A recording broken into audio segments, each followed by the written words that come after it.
انسانی زندگی میں بہت ساری چیزیں ایسی ہوتی ہیں جن کا انسان کی زندگی پر اثر ہوتا ہے۔ ظاہر ہے زہر موت کا سبب بن سکتا ہے۔ تریاک ایک ایسی چیز ہوتی ہے جو زہر کے اثر کو بھی کاٹ دیتی ہے۔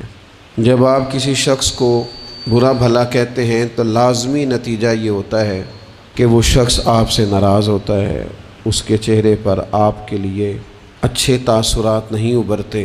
اور جب آپ کسی شخص سے محبت کی بات کرتے ہیں، پیار کی بات کرتے ہیں تو وہ آپ کے قریب ہو جاتا ہے۔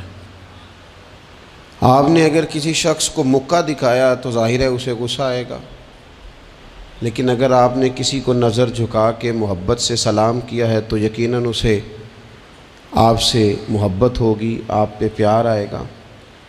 انسان کے اعمال کا اس کی زندگی پر اثر پڑتا ہے۔ ہمارے جو روزمرہ کے معاملات ہوتے ہیں اگر وہ صالحیت والے ہوں، نیک ہوں، اچھے ہوں تو وہ ہماری زندگی پر اثر چھوڑتے ہیں۔ اس سے ہماری زندگی خوبصورت ہوتی ہے، معنی خیز ہوتی ہے، ٹھنڈی ہوتی ہے، راحت والی ہوتی ہے۔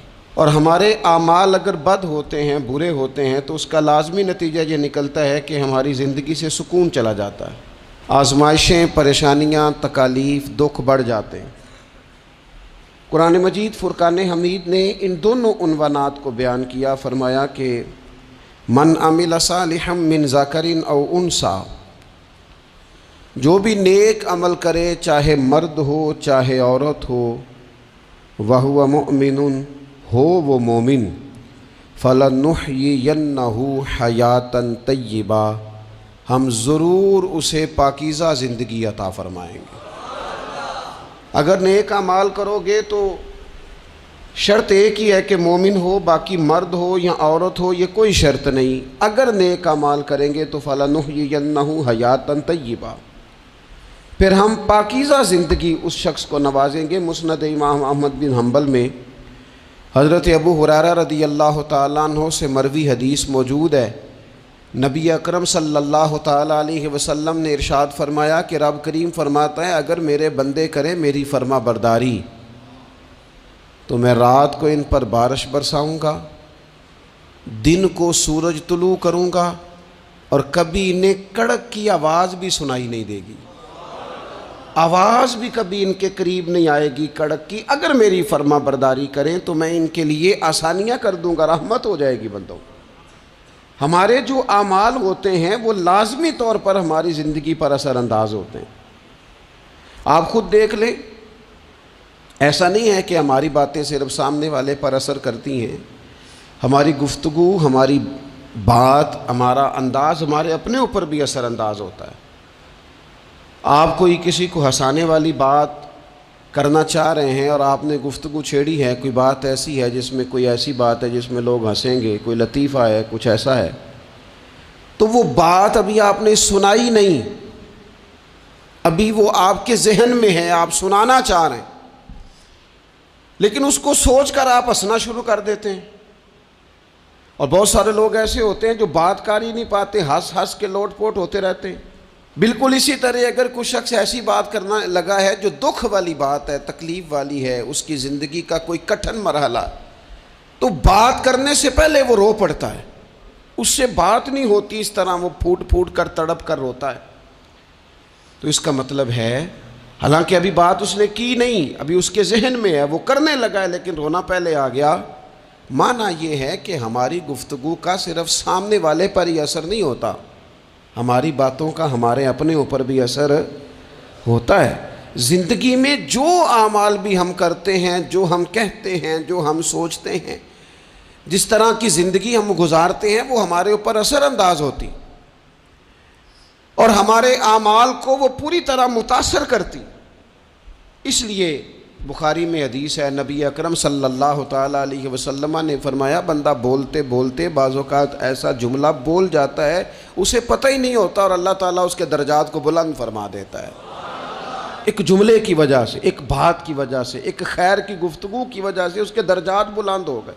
اور حضور فرماتے ہیں تمہیں پتہ ہی نہیں ہوتا اور تم بولتے بولتے بات کرتے، یعنی تمہاری گفتگو تمہاری زندگی میں خود اتنا اثر رکھتی ہے کہ تم بات کرتے کرتے بعض اوقات کوئی ایسی بات کر دیتے ہو کہ اس جملے کی وجہ سے تمہیں خبر بھی نہیں، لیکن اس جملے کی سختی اتنی تھی، اس کی سزا اتنی تھی کہ اللہ اس جملے کی وجہ سے دوزخ کا فیصلہ کر دیتا ہے۔ کیا سمجھایا جا رہا ہے کہ ذرا نا سوچ کے بولو، ناپ تول کے بات کرو، اپنے جملوں کا وزن رکھو، جو منہ میں آیا ہے، جو طبیعت میں آیا ہے، جو من چاہے اسے کہہ نہ دو، پہلے ذرا دیکھو تو صحیح تم کیا کہنے لگے، غور تو کرو کہ تمہاری وہ جو گفتگو ہے وہ کس پس منظر میں ہے، کس عنوان پہ ہے، تم معافی ضمیر کو کن لفظوں اور کن جملوں کا سہارا لے کر تم بیان کرنے لگے ہو، تو ہمارے اعمال ہماری زندگی میں اثر انداز ہوتے ہیں۔ اور پھر یہ نہیں ہو سکتا کہ ساری زندگی انسان دوسروں کے رستے میں کانٹے بوتا رہے اور دوسروں کے لیے گڑھے کھودتا رہے اور اپنا رستہ اسے بالکل صاف مل جائے۔ یہ ہوتا نہیں۔ یہ نہیں ہو سکتا کہ وہ ساری زندگی لوگوں کے لیے اندھیرے خریدتا رہے، تراشتا رہے، اور خود وہ چاہے کہ اس کی زندگی میں ہمیشہ روشنی رہے۔ تمام عمر کے کانٹوں کی آبیاری پر عجیب شخص ہے، گلشن کی بات کرتا ہے، ساری زندگی بوتا کانٹے رہا ہے اور باتیں گلشن کی کر رہا ہے۔ ساری زندگی اس نے فصل وہ بوئی ہے جو لوگوں کو کاٹ دے گی، اور بات خوشبو اور پھولوں کی کر رہا ہے۔ تمام عمر کے کانٹوں کی آبیاری پر عجیب شخص ہے، اب گلشن کی بات کرتا ہے۔ یہ کیسے ہوگا؟ تو ان لوگوں کے لیے کھڈے کھودتا رہا ہے اور تیرے رستے کے اندر سپیڈ بریکر بھی کوئی نہ آئے، کوئی چیز تیرے لیے تکلیف کا، یہ ہو نہیں سکتا۔ اللہ کریم نے قرآن مجید میں بالکل اس عنوان کو بیان کیا، فرمایا وما اصابکم من مصیبت فبما کسبت ایدیکم ویعفو عن کثیر، فرمایا تمہیں جو بھی مصیبت پہنچتی ہے وہ تمہارے ہاتھوں کے کمائے ہوئے اعمال کی وجہ سے پہنچتی ہے۔ ویعفو عن کثیر، اور بہت کچھ تو وہ معاف فرما دیتا ہے۔ کچھ اعمال کی سزا تمہیں ملتی ہے، زیادہ باتیں تو مالک مہربان ہے، اپنے فضل سے معاف فرما دیتا ہے۔ اپنی زندگی میں اعمال حسنہ سے اپنے آپ کو آراستہ کریں۔ آپ یقین کریں، ہم جو خیر کا عمل کرتے ہیں تو وہ ہماری زندگی میں بڑے اثرات ڈال کے جاتا ہے۔ یہ جو شر ہوتا ہے اس کا نقصان صرف سامنے والے کو نہیں ہوتا، یہ شر جب پھیلتا ہے تو وہ ہمارے گھروں کو بھی لپیٹ میں لے لیتا ہے۔ معاذ اللہ یہ شر جب پھیلتا ہے تو پھیلانے والے کو بھی اپنی لپیٹ میں لے لیتا ہے۔ جب لوگ آگ جلاتے ہیں پھر یہ تو نہیں نہ ہوتا کہ آگ یہ دیکھتی ہے کہ میں نے اس شخص کو تپش دینی ہے اور اس کو نہیں دینی، وہ تو برابر جلاتی ہے، تو برابر نقصان کرتی ہے، وہ تو برابر لوگوں کی طبیعتوں کے اندر اندھیرا کرتی ہے۔ تو اعمال پر غور کریں، زندگی میں غور کریں، رستہ آخر کون سا ہے۔ میں نے دیکھا ہے کچھ لوگ مستقل بنیادوں پر لگے ہوئے اور وہ اپنے آپ کو آراستہ نہیں کرتے اچھے اعمال کے ساتھ، وہ کسی کرشمے کے منتظر ہیں، کسی دعا کے انتظار میں، کوئی تعویذ چاہتے۔